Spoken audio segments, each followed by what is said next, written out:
What is up, guys? And today we're just doing a video on Easton Honc's collection of militaria and stuff like that. So yeah, let's get to it. So he's gonna show it all around. And, yeah. So this is the first shelf in my room. I have multiple shelves of stuff, and then I also have a YouTube channel. Then I kind of froze at around 40 something subscribers for like 2 months. So it'd be nice to get like more people looking at the stuff, if you kind of know what I mean. So I have this shelf here, which is like mostly surplus stuff, like cheap stuff. And then over here is the more expensive cabinet here. Here we have helmets. We have helmets here, so we'll start with, more of the surplus shelf. So here we have Flectarns. So now these were introduced in the 70s. This pattern was introduced in the 1970s. I think no one knows more about Flectarn and camouflage than I do, isn't that right? Yeah. So they switched. So this is the early pattern. They switched in 2005, I think, to a more darker pattern, and it's more light than this.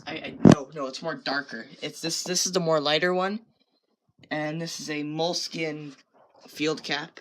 I'm not field cap, wedge cap or side cap. These are fairly common. If you want to get these, they're like $5 to $10 usually. And this one was made in 1980. So that's pretty neat and interesting. Then this is an East German raindrop camo field cap. It has an elastic back here, and it has stamps on the inside. If I can find where they are. There we go. NVA 1856D. So that D would indicate that it was made in 1990. And this is a Slovakian M97 field cap here. It's dated 2002, size 58. These are also fairly cheap, around the same price as most of this stuff is like $5 to $10 usually. Sometimes a little bit more expensive, but don't pay more than that if you want to get something like that. I don't know why I have 50 of these, but I remember they were pretty cheap. And if pins, we got pins in here. These are all Canadian Legion pins, most of them. These are Kingsway Legion, 4th Saskatchewan Legion. That's a Remembrance Day pin. We got a random fighter jet pin there. Innisfell, 104, Alberta branch. Royal Canadian Legion, Jasper Place, Legion, bomber. I don't know what that represents, but some kind of a bomber. Vimy pin. We have 2 Canadian flag patches that would go on the CAD pat. We got my shooting pin there. Cadets. You got a Slovakian shooting, and not Slovakian. It's kind of a Slovakian pin. Now these are get into some pins here. These are West German cockades. These are the early cockades because they have the cloth medal in the middle, and then the later ones, like on this cap here, you see that it is metal instead of cloth. It's a comparison. You can see the difference. Got 2 of those. Those are West German, not East German. A lot of people get the 2 places confused. Well, East German doesn't exist anymore. So, I'm not sure what these are. I think these are Slovakian, Czechoslovakian, mostly. We got a Legion patch here. We got a 1st Panzer Grenadier Battalion 323 patch. We got a pair of West German Luftwaffe shoulder boards, NCOs. These are nice. I like these. These are pretty cheap too. If you want to start collecting, like this would be the good field to start in. Or if you're like your expertise is like more in World War II stuff, like mine is. Like that's what I kind of specialize in. We have a East German belt and belt buckle. This is the combat version. The parade one would be black, and the belt buckle would be a steel, shiny metal. And I traded Noah that. I trade Noah for that. We have a Cadpat Trooper rank, or Lance Corporal. Have a big, huge Peace Officer Edmonton patch. If you're into police stuff, they're cheap. Have my reproduction corner here.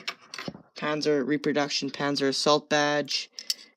Repro Front Russo badge. The repros, not very good repros. An M43 field cap here, reproduction. Moving up here, we have a West German Signals field cap, not field cap, geez, visor cap.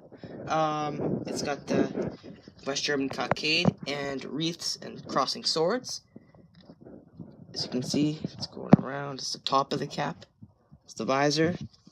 Inside, it's a size 52, which is a super tiny size. I think that's the tiniest size they come in. It was made in 1968, Bamberger Mutzen Industry. So we got one of those, and this is a scabbard. It's a Chilean 1912 Mauser scabbard. It's probably the oldest piece of military I have. I don't want to put that back up there. I'll put it back up there later. I have a 1954 field piece shell and a pre-1953 Canadian service visor cap. So in 1953, Canada, they went through a uniform change. So in World War II, they used the wool uniforms. And so in 1953, they went to a uniform change, like I said. So this is the 1953 service cap pattern. So it's a more high quality one because it has the cap badge, Royal Army Service Corps. And this one's kind of salty, it's falling apart. J.M. Clement, Quebec, Canada. We have some RCAF memorabilia here. It's a RCAF visor cap. This one is dated 1966. It's a size, it's a pretty tight size for me. It's got the RCAF buttons on the side here. RCAF Eagle, Royal Canadian Air Force. Going here, we have a RCAF blue wedge cap, missing the buttons and the insignia on the side, but it's pretty salty, you know, like, yeah, it's pretty rough shape. We have a French M51 gas mask. I still have the original package seal in the bag, but I have shirts in there to keep the shape of the bag, so I don't want to take that out. But I'll take the gas mask for you guys to look at. So with the French M51, it's kind of a mixture between the French World War I gas mask and the World War II gas mask, mushed together, and the Belgians also used this gas mask. So it's a pretty neat gas mask. They're pretty cheap. It's not a very well-made mask. It wouldn't be very good for prepping, I would say, because you put it on. Here, I might put it on for you guys just for fun. When you put it on like this, you gotta put it on. You gotta pull the straps. Oh, this hurts. Over your head like this. And then there's these hooks here. You hook it here and here. Like this. Kind of shows you like how, kind of give you a demonstration. You can see it comes around the head. It's not a hood gas mask. I don't know if you can really understand me in it. But I think the best one would be a hood gas mask if you want it on and off pretty fast. Reason why I don't trust old gas mask filters is most of them contain asbestos. Almost all of them do. So it's an old gas mask filter.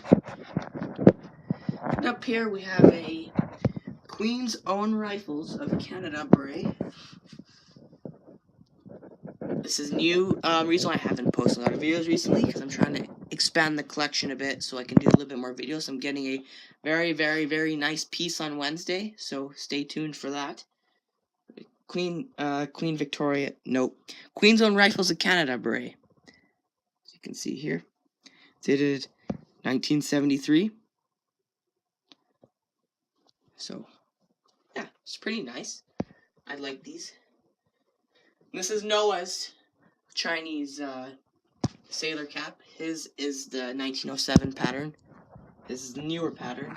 1907? Not 1907, 2007. Oh, sorry about that. And mine are the older ones because you can see the difference. His has a white diamond, mine has a brown diamond, and his has plastic kind of stiffeners in there. And mine has no plastic stiffeners. So these two are mine, and this one, that one's Noah's. So I think we got that covered. Moving on to the